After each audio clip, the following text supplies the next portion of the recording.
এবার গাজায় স্থল অভিযানে বিপাকে ইসরায়েল, 136টি সামরিক যান ধ্বংস।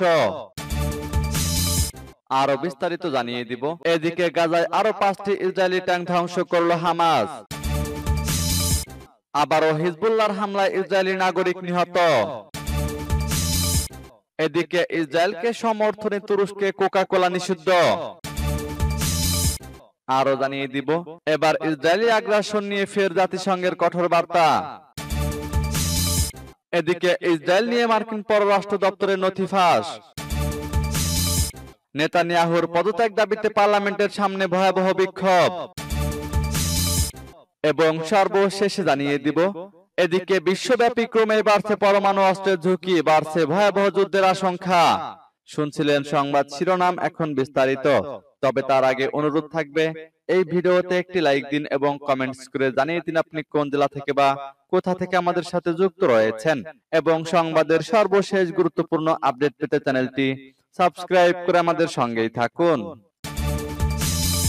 এবার গাজায় স্থল অভিযানে বিপাকে ইসরায়েল, 136টি সামরিক যান ধ্বংস।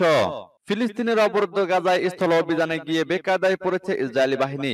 এদিকে গাজায় 1 বা 2 দিনের সাময়িক যুদ্ধবিরতি দিতে ইসরায়েল রাজি হতে পারে বলে জানিয়েছে কাতার। বুধবার হামাস ঘোষণা করেছে, গাজায় ইসরায়েলের স্থল অভিযান শুরু হওয়ার পর থেকে তারা 136টি সামরিক যান ধ্বংসের তথ্য নথিভুক্ত করেছে। হামাসের সঙ্গে সম্পৃক্ত আল আকসা টিভি চ্যানেলে সম্প্রচারিত একটি বক্তৃতায় মুখপাত্র আবু ওবায়দা বলেছেন, আমরা ইসরায়েলি স্থল অভিযান শুরুর পর থেকে সম্পূর্ণ বা আংশিকভাবে 136টি ইসরায়েলি সামরিক যান ধ্বংস করেছি। বিদেশি বন্দীদের মুক্তি করতে তারা বিমান হামলা জোরদার করে এবং গণহত্যা করছে। সম্ভাব্য বন্দী বিনিময় সম্পর্কে তিনি বলেন, আমাদের একমাত্র পদ্ধতি হলো বন্দীদের বিনিময়ের জন্য একটি ব্যাপক চুক্তি, তা সম্পূর্ণভাবে হোক বা আংশিকভাবে হোক, তা দলগতভাবে হোক। বুধবার ইসরায়েলি সেনাবাহিনী জানিয়েছে, 27 অক্টোবর থেকে অবরুদ্ধ গাজায় স্থল অভিযানের সময় 33 জন সেনা নিহত হয়েছে। একটি সামরিক বিবৃতিতে বলা হয়েছে, উত্তর গাজা উপত্যকার যুদ্ধে আর্টিলারি কর্পসের 1 জন সেনা নিহত হয়েছে। গুরুতর আহত হয়েছেন আরো 2 সেনা। ওই বিবৃতিতে আরো বলা হয়, উত্তর গাজা উপত্যকায় সংঘাতের সময় বিমান বাহিনীর অভিজাত শালদাক ইউনিটের আরেক সৈনিকও নিহত হয়েছে। ইসরায়েল বলেছে যে 27 অক্টোবর থেকে অবরুদ্ধ গাজায় স্থল অভিযানের সময় তাদের 260 জন সেনা আহত হয়েছে। এদিকে গাজায় আরো 5টি ইসরায়েলি ট্যাঙ্ক ধ্বংস করল হামাস। ফিলিস্তিনের ইসলামী প্রতিরোধ আন্দোলন হামাসের সামরিক শাখা ইজাদ্দিন কাসাম ব্রিগেড জানিয়েছে, উত্তর গাজার আত্তাউম এলাকায় তাদের স্নাইপারের গুলিতে আরো 1 ইসরায়েলি সেনা নিহত হয়েছে। এছাড়া গাজার বিভিন্ন স্থানে আরো 5টি ইসরায়েলি ট্যাঙ্ক ধ্বংস করেছে তারা। গত 33 দিন ধরে গাজায় নির্বিচারে বোমা হামলা চালাচ্ছে ইসরায়েলি বাহিনী। তবে গাজায় ইসরায়েলের স্থল অভিযান চলছে গত 13 দিন ধরে। স্থল অভিযান চালাতে গিয়ে ব্যাপক মার খাচ্ছে দখলদার বাহিনী। বুধবার সকালে হামাসের সামরিক শাখা জানিয়েছিল, তারা 24 ঘন্টায় আশ-শাতি শরণার্থী শিবিরের কাছাকাছি এলাকায় এবং বেইত হানুনে ইসরায়েলের 15টি সামরিক গাড়ি ধ্বংস করতে সক্ষম হয়েছে। এছাড়া বিভিন্ন স্থানে ইসরায়েলের স্থল বাহিনীর গাড়ি বহরে বহু রকেট দিয়ে আঘাত হানা হয়েছে।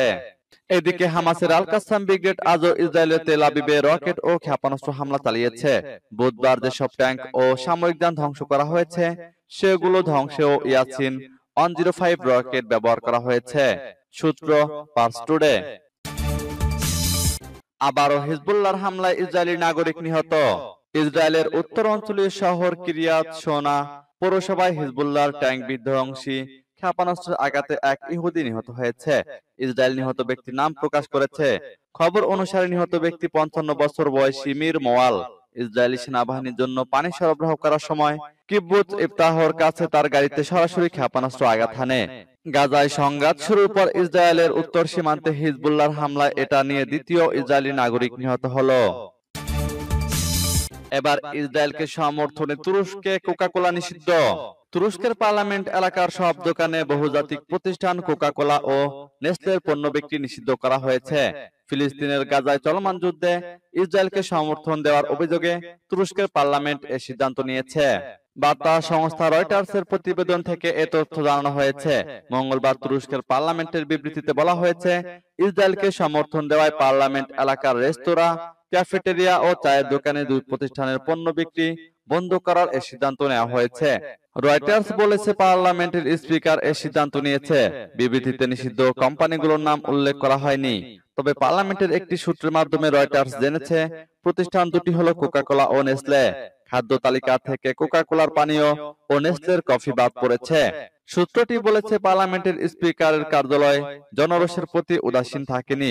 পার্লামেন্টের ক্যাফে এবং রেস্তোরাঁগুলোতে মেনু থেকে এসব প্রতিষ্ঠানের পণ্য সরিয়ে নেওয়ার সিদ্ধান্ত নিয়েছে।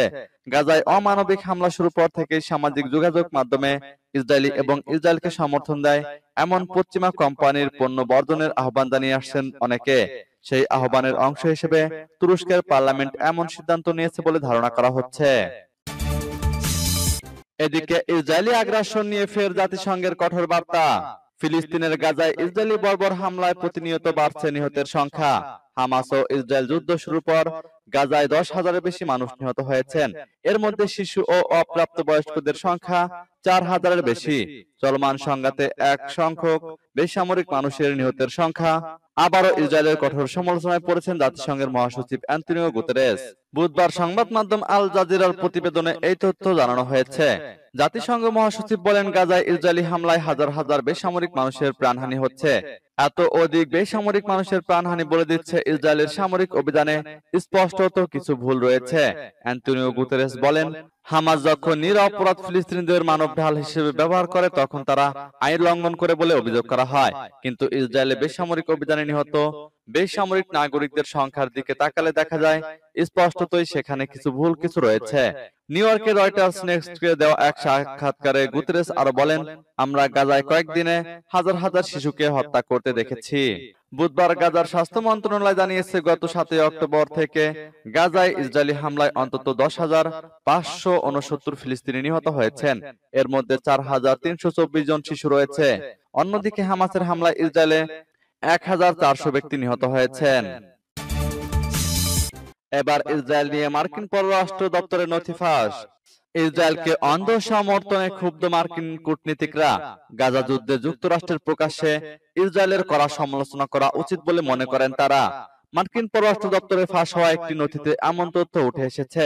সোমবারের প্রতিবেদনে এ সংক্রান্ত একটি নথি তাদের হাতে এসেছে বলে জানিয়েছে পলিটেকো। ইসরায়েল নীতি নিয়ে কর্মকর্তাদের মতামত জানতে নথিটি তৈরি করেছিল যুক্তরাষ্ট্রের পররাষ্ট্র দপ্তর।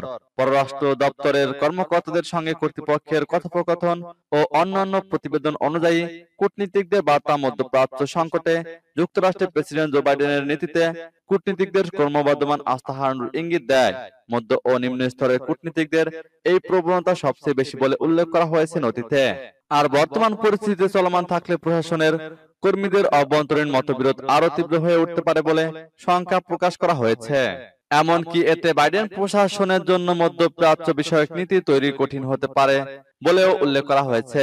বলা হয়েছে, ইসরায়েলের ব্যাপারে যুক্তরাষ্ট্রের প্রশাসনিক গোপনীয়তা জনমনে সন্দেহ সৃষ্টি করেছে। এতে প্রশাসনের ব্যাপারে ভুল ধারণা তৈরি হচ্ছে। বিষয়টি বিশ্বব্যাপী মার্কিন স্বার্থকে সবচেয়ে বেশি ক্ষতি করছে বলে মনে করেন তারা। ফাঁস হওয়া নথিতে বাইডেন প্রশাসনের প্রতি দুটি মূল অনুরোধ করেছেন কূটনীতিকরা। তার মধ্যে একটি গাজা উপত্যকায় যুক্তরাষ্ট্রের যুদ্ধবিরতি সমর্থন, আর ইসরায়েলের ব্যাপারে মার্কিন প্রশাসনিক নীতি ও জনগণের মনোভাবের মধ্যে ভারসাম্য তৈরি করা। এদিকে নেতানিয়াহুর পদত্যাগ দাবিতে পার্লামেন্টের সামনে বিক্ষোভ। ইসরায়েলি পার্লামেন্টের সামনে দেশটির প্রধানমন্ত্রী বেনিয়ামিন নেতানিয়াহুর পদত্যাগ দাবিতে একদল মানুষ বিক্ষোভ করেছেন। তাদের অনেকের পরিবারের সদস্য ইসরায়েল ফিলিস্তিন সংঘাতকে কেন্দ্র করে নিহত হয়েছেন। অনেকের পরিবারের সদস্য হামাসের কাছে জিম্মি। এমনই একজন হলেন গত 7 অক্টোবর নেটিভ হা-আসারা এলাকায় হামাসের বন্দুকধারীর হামলায় মাউজের মা বাবা নিহত হয়েছেন। মাউজ ইসরায়েলি ক্ষেপণাস্ত্র ছবি দেওয়া একটি পোস্টারের সামনে দাঁড়িয়েছিলেন। মাউজ বলেন, তিনি দুঃখের সাগরে ডুবে রয়েছেন। তিনি আরো বলেন, সরকার আমার মা বাবার সঙ্গে প্রতারণামূলক আচরণ করেছেন। সরকার গাজায় ক্ষতিগ্রস্ত 1,400 মানুষের সঙ্গে প্রতারণা করেছে। জিম্মি করে রাখা 240 জনের সঙ্গে প্রতারণা করেছে। মাউজের 76 বছর বয়সী মা বিলহা নেতানিয়াহুর বিরোধী ছিলেন। মাউজের মা বিলহা ও বাবা বিক্ষোভে যাচ্ছিলেন। সে সময় তাদের হত্যা করা হয়। মাউজ বলেন, আমি এ কারণে বিক্ষোভে এসেছি। আমি এখানে বলতে এসেছি, চলে যাও চলে যাও। মাউজ ও তার সঙ্গে থাকা বিক্ষোভকারীদের হাতে ধরা প্লেকার্ডে লেখা ছিল, হামাসের হাতে পরিবারের সদস্যরা জিম্মি থাকলে তারা কি করতেন। মাউজ ও তার সঙ্গে থাকা বিক্ষোভকারীরা বলেছেন, নেতানিয়াহু পদত্যাগ না করা পর্যন্ত তারা পার্লামেন্টের বাইরে বিক্ষোভ চালিয়ে যাবেন। ইসরায়েলের পার্লামেন্টের বাইরে রাস্তায় বিক্ষোভকারীরা তাঁবু বসিয়েছেন। বিশ্বব্যাপী ক্রমেই বাড়ছে পরমাণু অস্ত্রের ঝুঁকি, বাড়ছে যুদ্ধের আশঙ্কা। বিশ্বব্যাপী ক্রমেই জোরালো হচ্ছে পরমাণু অস্ত্রের ঝুঁকি। নিউক্লিয়ার বোমার ব্যবহার সংযত রাখতে যেসব চুক্তি কার্যকর ছিল সেগুলো থেকে নিজেদের প্রত্যাহার করে নিচ্ছে শীর্ষ শক্তিধর দেশগুলো। পারমাণবিক অস্ত্রের ভান্ডার সমৃদ্ধ করছে তারা। এমন পদক্ষেপ গণবিধ্বংসী এই হাতিয়ার ব্যবহারের ঝুঁকি বাড়ার ইঙ্গিত বলেই মনে করেছেন বিশ্লেষকরা। ধারণা করা হচ্ছে এটি পুরো মানবজাতির জন্যই ভয়াবহ বিপর্যয় বয়ে আনবে। খবর সংবাদ সংস্থা এপির। রাশিয়া ইউক্রেন থেকে শুরু করে ইসরায়েল ফিলিস্তিন যুদ্ধ, যেখানে সংঘাত সেখানে পারমাণবিক অস্ত্র ব্যবহারের হুমকি ধামকি এসেছে। সম্প্রতি বিশ্বজুড়ে গণবিধ্বংসী এই অস্ত্রের পরীক্ষা নিরীক্ষা আশঙ্কাজনক হারে বেড়ে যাওয়ায় উদ্বেগ ছড়িয়েছে বিশ্বজুড়ে। পর্যবেক্ষকরা বলছেন, সিনাই যুদ্ধ পরবর্তী 4 দশকের মধ্যে এখন পরমাণু অস্ত্র ব্যবহারের ঝুঁকি সবচেয়ে বেশি। আর এজন্য যুক্তরাষ্ট্র, রাশিয়ার পাশাপাশি উত্তর কোরিয়া, ইরানের মতো দেশগুলোর অস্ত্র সমৃদ্ধির হিড়িককে দায়ী করা হচ্ছে। এসব দেশের সামরিক কৌশলে দিন দিনই গুরুত্ব বাড়ছে পরমাণু অস্ত্রের। এছাড়া গণবিধ্বংসী অস্ত্রের ব্যবহার সংযত রাখার চুক্তিগুলো অকার্যকর হয়ে পড়াকেও অশনি সংকেত হিসেবে দেখা হচ্ছে। সম্প্রতি সিটিবিটি চুক্তি থেকে সরে এসেছে রাশিয়া সহ বেশ কয়েকটি দেশ, জানিয়ে চলছে পাল্টাপাল্টি দোষারোপের রাজনীতিও। এমন পরিস্থিতিতে আগামী কয়েক বছরে পারমাণবিক অস্ত্রের সংখ্যা ব্যাপক হারে বাড়বে বলেও মনে করছেন বিশ্লেষকরা, যা ভবিষ্যৎ ঝুঁকি বাড়িয়ে দিচ্ছে বহুগুণ।